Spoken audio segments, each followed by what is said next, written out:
வரக்கூடிய மே 1ஆம் தேதியை மட்டும் தவறவிட்டு விடாதீர்கள். அன்று மிக சக்தி வாய்ந்த சித்ரா பௌர்ணமி வருகிறது. இந்த நாள் சிவபெருமான், முருகன், அம்பாள், நாராயணர் என்று அனைவருக்கும் மிகவும் உகந்த சக்தி மிகுந்த நாளாக சொல்லப்படுகிறது.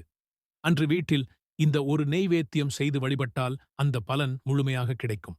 அது என்னவென்று தெரிந்து கொள்ள நமது அறுபடை வேலன் சேனல் வீடியோவை முழுமையாக பார்க்கவும். நீங்கள் முருக பக்தர் என்றால் ஓம் சரவணபவ என்று கமெண்ட் செய்துவிட்டு நமது ஆறுபடை வேலன் சேனலை சப்ஸ்கிரைப் செய்து கொள்ளுங்கள். சித்ரா பௌர்ணமி அன்று சிலரால் கோவிலுக்கு சென்று வழிபட முடியும். சிலரால் அது முடியாது. அப்படி முடியாதவர்கள் உங்கள் வீட்டிலேயே வழிபடலாம். எந்த ஒரு பூஜையாக இருந்தாலும் அதற்கு நெய்வேத்தியம் என்பது கட்டாயம் வைக்க வேண்டும். அன்று உங்களுக்கு எந்த சுவாமி பிடிக்குமோ அவற்றுடன் சித்திரகுப்தனையும் மனதில் நினைத்துக் கொள்ளுங்கள். பின்பு அப்பம், பானகம், இளநீர், சர்க்கரை பொங்கல் இதில் ஏதாவது ஒன்று நெய்வேத்தியமாக படைத்து பூஜை செய்ய வேண்டும். இதுபோன்ற மேலும் பல ஆன்மீக தகவல்களை தெரிந்து கொள்ள நமது ஆறுபடை வேலன் சேனலை சப்ஸ்கிரைப் செய்து கொள்ளவும்.